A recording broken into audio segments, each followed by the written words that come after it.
What's up, everybody? Steve here. I do a lot of videos on the housing market updates, mortgage related updates, and I've been getting comments pertaining to the high cost of renting. I know a lot of people are getting squeezed, and with looming inflation and high gas prices and everything going up in price along with rents, I know a lot of people are in a lot of trouble right now. So I knew I needed to make this video. So I want to talk about ways that you could offset or lower your rent and some capability. So toward the end also, I'm going to talk about different ways to negotiate with your landlord as well if you're currently in a position where they're trying to raise rates. So let's just jump into it. So the first thing is, I know the real estate market is extremely high right now, and if you guys are renting and you run numbers and it actually costs you less monthly to actually buy a place, then it might make sense for you to buy a place. So I did another video on should you buy in this market right now. So there's a lot of questions that you could ask yourself. So take a look at that video if you guys are considering. But I would just highly recommend that it's a property that you guys are going to hold on to long term, and also that you lock in a good 15-year fully amortized or 30-year fully amortized fixed rate.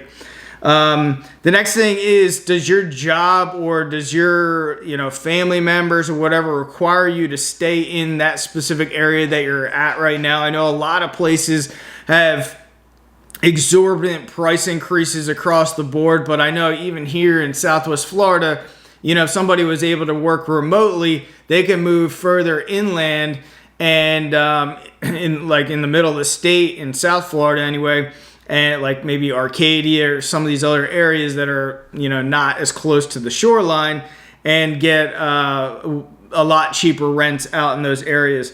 The next thing is, can you find, if you guys are moving into a new rental property, can you find something that has can you find a larger home and rent part of that out? Maybe rent a room to a family member or a friend, somebody that you trust, where you guys will share, bathrooms and kitchens and everything else. Maybe you could afford $2,000 a month, but there's another place that's $2,300, and you could have a family member move in and pay $800, and it'll actually bring down your rent basis. Now this is for if you guys are kind of bringing in an estranged family member or somebody that you really don't know. Can you find a house with a mother-in-law suite that has a separate access and is kind of blocked off from the rest of the house? Or is there a separate guest quarters? Or maybe you're in an area that has a basement with its own entrance and has maybe a little kitchenette. Is there something along those lines? Again, I would look at something that is maybe priced out of your budget, but that you're pretty confident that you can get that place rented out to somebody else that wants cheap rent for $700-800, which again would bring down your rent basis. If you do something like that, be sure to check with the landlord to see if they would allow it as well, and you might even have to check for local zoning and so forth. So I would just make sure that you got to do your research for sure. The next thing is, a lot of times there's state and local funding for rental assistance programs. So, just reach out. Do your homework. If you don't do your homework, then, that's shame on you. But if you have the time, this is going to be a big move. It's a big expense for you. So spend the time to see if there's any kind of governmental assistance or charitable organizations. They are out there, and it's just a matter of putting the time in and filling out the appropriate applications and really putting the time in. And also, put a letter together if possible so you can submit it and just explain your situation, your family situation, because it may give you a leg up. So do that kind of additional work to try to get that kind of funding. When you're talking to the landlord or negotiating with your current landlord, hopefully you're keeping the place in impeccable condition. If you're not, maybe clean it up.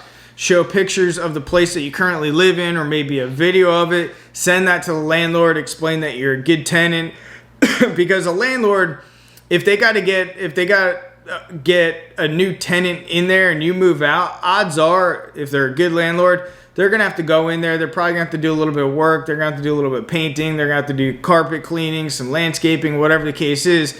So it benefits the landlord to keep the tenant. So maybe you can negotiate that in your price, saying, look, you know, I'm a good tenant. If I move out, you're probably going to have to do some work to this property to get it up to par to the next person. Instead of increasing my rent from $2,000 to $2,500, would you consider $2,200? Another thing is, can you do anything? You know, maybe you have a certain skill set, or you're a handyman or something like this. A buddy of mine, when he used to rent a property, he since bought a property, but he was a handyman, and he negotiated that he would take care of the lawn, land maintenance, and he also negotiated putting new flooring in. He put vinyl plank flooring throughout the property, and that actually knocked off a couple months worth of rent for the guy. So, you know, that could be something where you can knock out on a weekend and maybe knock out 2 months worth of rent for free for an entire year. And maybe you can paint the inside of the house. Maybe you can paint the outside. Maybe you could, if it's overgrown or bushes and everything else, maybe you can clean that up. Another thing, if you have the capability, is to prepay several months in advance. I know a lot of people are utilizing that as a part of their negotiation. If you've watched some of these other videos, we're in the process of selling this condo. I'll probably end up renting for a year because I want to see what happens with the real estate market. And my intent is to probably pay either 6 months or a full year up front, but I'm going to try to negotiate a good deal on that.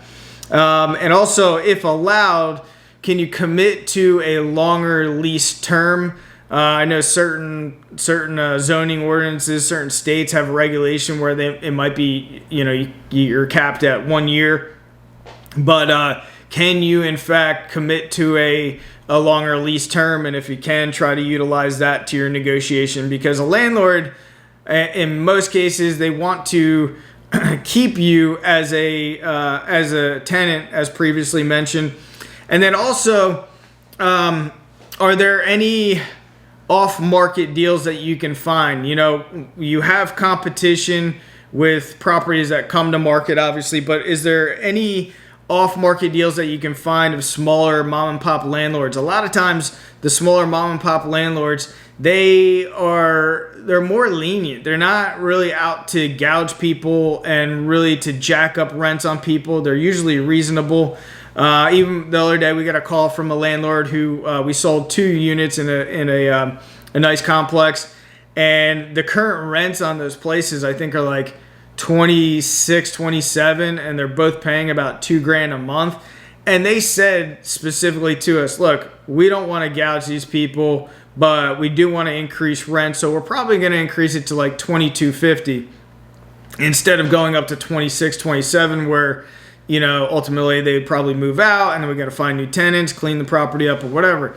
So can you find previous landlords, or can you find landlords that have tenants that might be moving out? And how you can go about doing that is you can get a list from a local real estate agent to pull up the MLS and pull up all previously rented properties in MLS.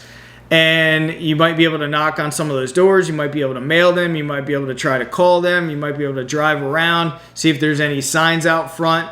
But that would be my suggestion in terms of trying to get any kind of off-market deals.